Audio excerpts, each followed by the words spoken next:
வெக்கங்கெட்டவளே, நீ எல்லாம் சோத்துல உப்பு போட்டு தானே சாப்பிடுற?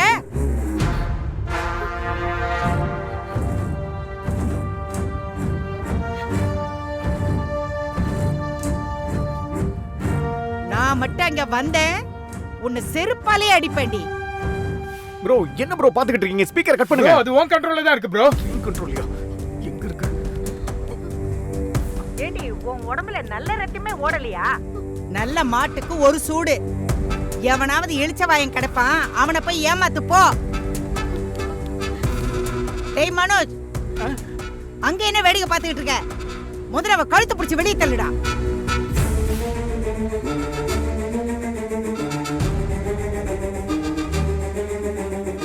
வேணா நான் சொல்றத கேளு. போன பிடி கூட நீங்க பேசாம இருங்க.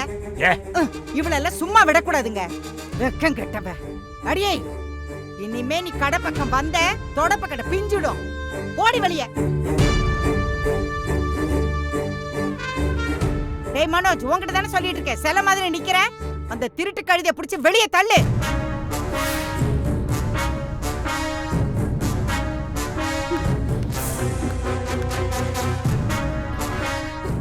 ஏய் ஏய் ஏய் ஏய் மனோஜ், டேய் கேமராவை புடுங்கறாடா. டேய் மனோஜ் சொல்லுடா. ச்சே,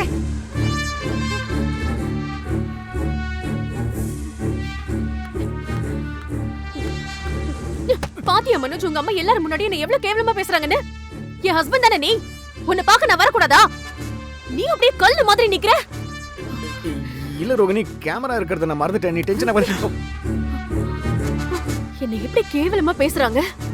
ஒரு சாதாரண மனுஷனாவது கேள்வி கேட்கலாம்ல, அப்படியே வேடிக்கை பார்த்துட்டு நிக்கிற. அவங்கள ஒரு வார்த்தை கூட நீ கேட்கல. ரோகிணி, அது அம்மாவுக்கு கோவம் தான் இப்படிதான் பேசுவாங்கன்னு உனக்கே நல்லா தெரியும். உன்கிட்ட பேசி பிரயோஜனமே இல்ல மனோஜ். நீ கடைசி வரைக்கும் உங்க அம்மாக்கே சப்போர்ட் பண்ணிக்கிட்டே இரு. நான் உங்க அம்மா மேல எவ்வளவு ரெஸ்பெக்ட் வச்சிருந்தேன், ஆனா அவங்கள பாரு என்ன எவ்வளவு அசிங்கப்படுத்துறாங்கன்னு.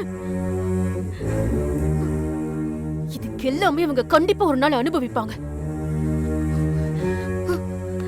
தள்ளுங்க. ஒண்ணுல ஃபேமிலி இஷ்யூஸ் தான். நீங்க போய் பொருள்லாம் பாருங்க. பாஸ், அந்த ஸ்பீக்கர் எதுக்கு ஆன்ல வச்சா?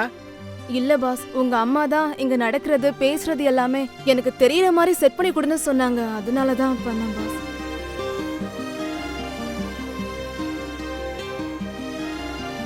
ஏன் ப்ரோ, ரோஹிணி கிட்ட முன்னாடியே சொல்ல வேண்டியதானே, இங்க கேமரா இருக்கு, வர வேண்டாம் அப்படின்னு. வேலை டென்ஷன்ல மறந்துட்டேன். அம்மா இப்படி பேசுவாங்கன்னு நான் நினைக்கவே இல்லை. ரோகிணி ரொம்ப ஃபீல் பண்ணிட்டு போறா.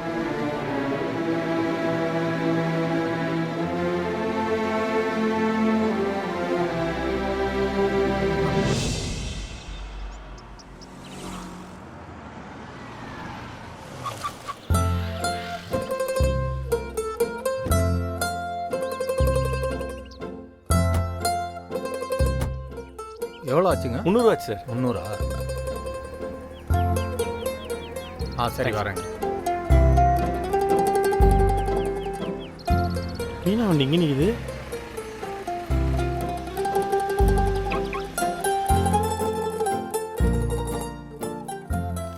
மீனா, இந்தாங்க இந்த மாசம் பணம். தேங்க்ஸ்க்கா. மீனா, ஏங்க நீங்க என்னங்க இங்க? ஒரு சவாரிக்காக வந்தேன். வெளில உன் வண்டி நிற்கிறத பார்த்தனா சரி நீ ஒரு வேளை உள்ள இருப்பேன்னு ஒரு கெஸ்ட்ல வந்தேன். பார்த்தா இருக்கியா?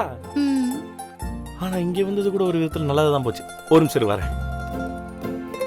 வணக்கம்க்கா, என் பேர் முத்து. நான் கார் டிரைவர். இது என்னோட கார்டு. இதுல என் நம்பர் இருக்கு. ஓகே. ஹாஸ்பிட்டலாக இருக்காது, எமர்ஜென்சிக்கு ஏதாவது வண்டி தேவைப்பட்டா என்ன கூப்பிடுங்க. சரி. டிஸ்சார்ஜ் பண்றப்ப கார் வேணும்னு கேட்டா கூட என் நம்பரை கொடுங்க. நான் வந்துடுவேன். எந்த டைம்ல வேணாலும் கூப்பிடுங்க. 24 hours I am available. Okay sir. தேங்க்ஸ்க்கா. Thank you. நீங்க என்ன பார்க்க வந்த மாதிரி தெரியலையே, சவாரிக்கு ஆள் பிடிக்க வந்த மாதிரில தெரியுது.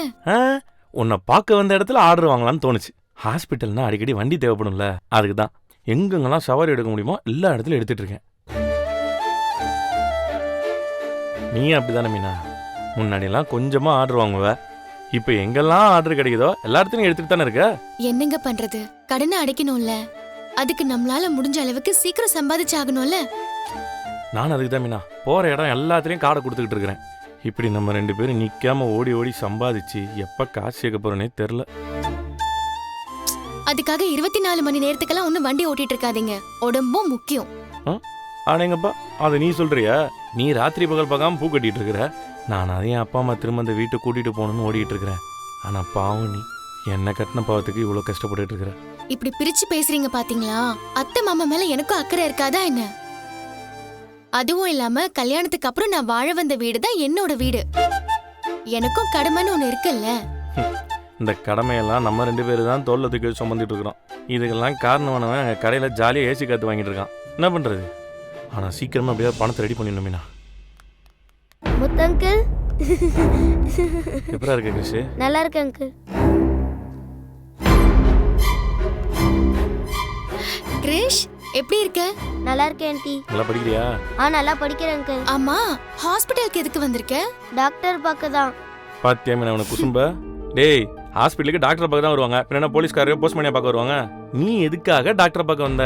எனக்கு தலைவலி.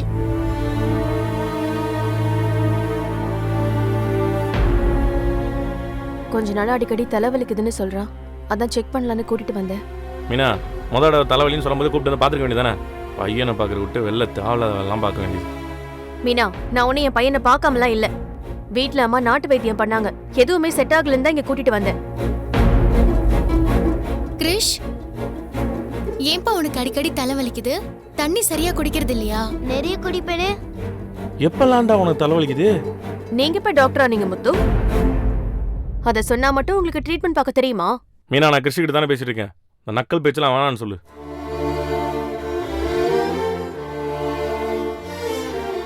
கிருஷ், நீ சொல்றா.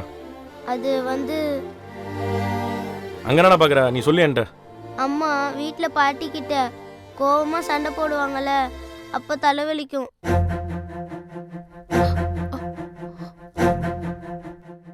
அப்புறம் ஃபோனில் மனோஜ் டாடி கிட்ட டென்ஷனாக பேசுவாங்க, அப்போ தலைவலிக்கும்.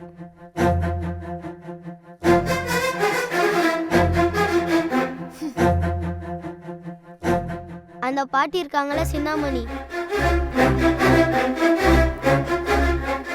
அந்த பாட்டி கிட்ட பேசும்போது அப்போவும் எனக்கு தலைவலிக்கும்.